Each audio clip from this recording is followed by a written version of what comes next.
வாழையடி வாழையா வாழணும்னு சொல்லுவாங்க. அதனால வாழை மரத்து அடியிலேருந்தே உங்ககிட்ட பேசிட்டு இருக்கேன். யாரெல்லாம் வந்து இப்போ குழந்தை பிறப்புக்காக காத்துட்டு இருக்கீங்க, உங்களுக்கு இப்போ பிரசவத்துக்காக பார்த்துட்டு இருக்கீங்க அப்படின்னா, அவங்களுக்கான ஒரு முக்கியமான பதிவு.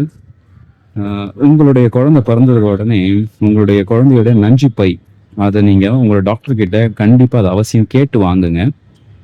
அந்த நஞ்சு பை வந்து அது நிறைய சத்து இருக்கு. அதுதான் வந்து அந்த குழந்தைக்கு வந்து ஊட்டச்சத்தா வந்து 10 மாசமா உங்க வயிற்றுக்குள்ள இருந்து அந்த குழந்தைக்கு நீங்க சாப்பிட்ற சாப்பாடுல நல்லதை எடுத்து அது கொடுக்கறது, கெட்டதை வெளியில தள்ளிட்டு இருக்கு. அவ்வளோ ஒரு முக்கியமான ஒரு வேலையை அந்த நஞ்சு பை பண்ணுது. இந்த நஞ்சு பை ஆப்ரேஷனுக்கு அப்புறமா அது வேஸ்ட்னு சொல்லி தூக்கி போட்டுருவாங்க. அதை அங்க விட்டுற வேண்டாம்.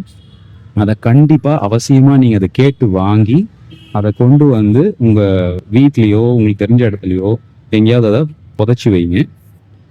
அது மண்ணுக்கு பெரிய உரமா இருக்கும். இன்னொன்று, அந்த குழந்தைக்கு நீங்க செய்யக்கூடிய முக்கியமான ஒரு கர்மா, அந்த நஞ்சு பையில இருக்கக்கூடிய அந்த தொப்புள் கொடி ஒரு சின்ன பீஸ் நீங்க கட் பண்ணி அதை நீங்க காய வச்சு நீங்க அரணா கயிறுல நீங்க தாயத்தா கட்டி வைக்கலாம். அதை சயின்ஸும் ப்ரூவ் பண்ணியிருக்காங்க. ஆதி காலத்துல நம்ம முன்னோர்கள் அதை பண்ணியிருக்காங்க. கொடியை காய வச்சு பொடியா வச்சிருக்காங்க. அதை அந்த குழந்தை பெரியவனாகி ஏதாவது நோய் வந்து ரொம்ப கஷ்டப்படும் போது அந்த தொப்புள் பொடியை காஞ்சிருக்கு பார்த்தீங்களா, அதை பொடியை வந்து இடிச்சு கஷாயம் மாதிரி ஆக்கி அந்த குழந்தை கொடுத்தாங்கன்னா அவனுக்கு ஆட்டோமேட்டிக்கா நோய் எதிர்ப்பு சத்து உருவாகி அவன் ரெக்கவரி ஆகி வந்திருக்கான். இது பல காலமா நம்ம முன்னோர்கள் பண்ணியிருக்காங்க. இன்னைக்கு அது வந்து ஸ்டெம் செல்ஸ் அப்படிங்கிறதையும் பண்றாங்க. ஸோ நீங்க முடிஞ்ச வரைக்கும் ஆப்ரேஷன் பண்றீங்க, சி செக்ஷன் பண்றீங்க, இல்லை நார்மல் டெலிவரி அப்படின்னா அந்த நஞ்சு பைய முழுசா நீங்க வாங்கிட்டு இந்த தொப்புள் கொடியை மட்டும் சின்னதா கட் பண்ணி நீங்க காய வச்சு நீங்க அவனுக்கு அருணா கயிறுல கட்டி வைக்கலாம் அந்த குழந்தைக்கு. மீதி இருக்கிறத உங்க வீட்லயே அதை ஒரு இடத்துல புதைச்சி வைங்க.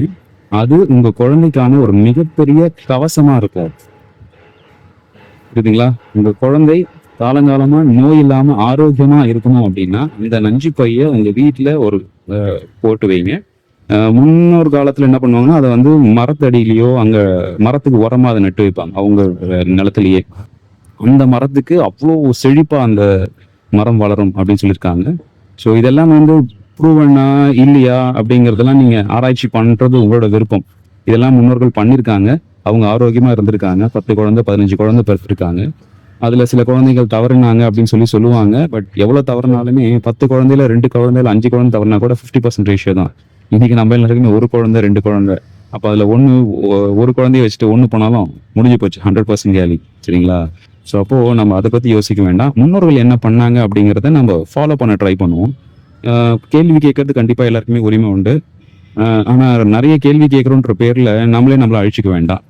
ஸோ முயற்சி செய்யுங்க. இது கண்டிப்பா நீங்க இந்த நஞ்சு பைய முழுசா நீங்க டாக்டர் கிட்ட கேட்டீங்கன்னா கண்டிப்பா அவங்க கொடுப்பாங்க. ஏன்னா அவங்களுக்கும் அது வேஸ்ட் தான்.